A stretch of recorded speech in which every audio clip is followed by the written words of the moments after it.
All right, let's get into some more Michael Jackson. It is a 1990 CBS Records Artist of the Decade Awards. So what's he winning today?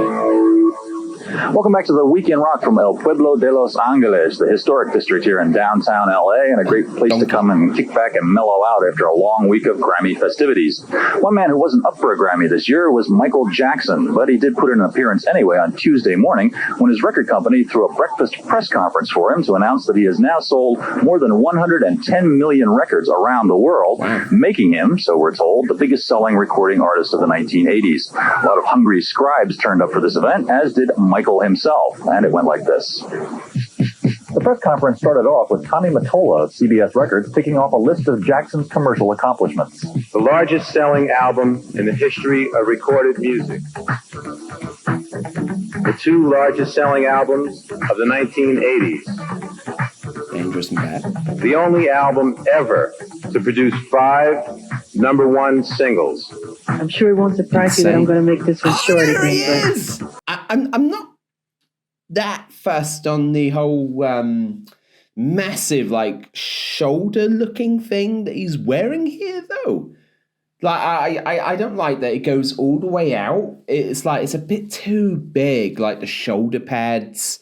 I don't know why they do that. It's but I like the color. It's like there's black and it's like a sparkle to it. Okay, yeah, so you can see it a bit more properly, yeah. So it's got like the sparkles and then something here, and it kind of looks like the moon, to be honest. It looks like stars and the moon, but I might be wrong with that. I have no clue. And also he's got what looks like a red shirt, or it's either a red shirt or it's a red tie. It won't surprise you that I'm going to make this one short again, but I'll have to say, however, that no album sells itself. It is up to the people out there to buy it. Michael Jackson, he never has much to say. In these interviews, they're always cut off so short, you know? You over there? He's the biggest, I would say the baddest of the bad. I think everybody knows Michael Jackson, then Muhammad Ali. Yeah, that is actually true. I've heard of Muhammad Ali. He's one of the best boxers of all time, right? So yeah, I can see the mega stardom of the time. I can get behind that. Also, what is this thing he's picking up here? It looks like a giant globe. But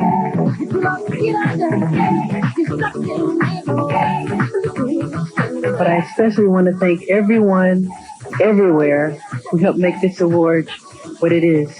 First a possibility, and now a reality.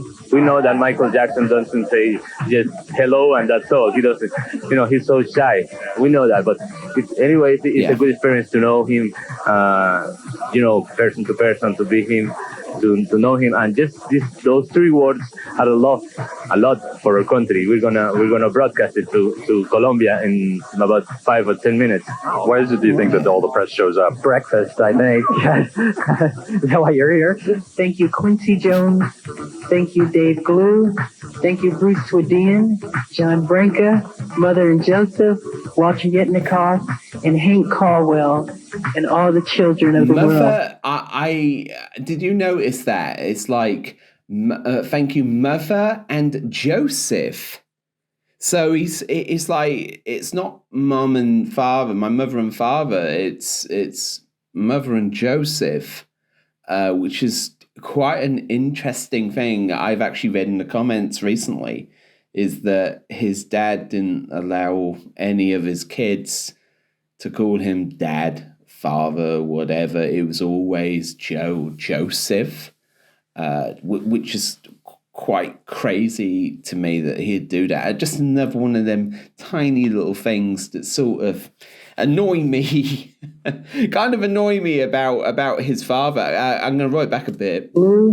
Thank you, Bruce Swedian, John Branca, Mother and Joseph, Walter Yetnikoff, and Hank Caldwell, and all the children of the world. I love you. Goodbye. Michael Jackson in Los Angeles. He really never has that much to say at these things. I mean, he just goes there, he thanks a bunch of people, which I don't really know them names. I know Quincy, I think it is. I think it's Quincy. I know him, and his mother and his father. I know them too, but all the rest of the names was a little bit lost on me. So it was nice to see him, and it's just a little bit of a sneak peek into all the stuff that was happening behind the scenes. Because sometimes we forget that Michael isn't just a voice. He has all of these things happening outside. His life was very, very busy. Thank you for watching, and I'll catch you in the next one.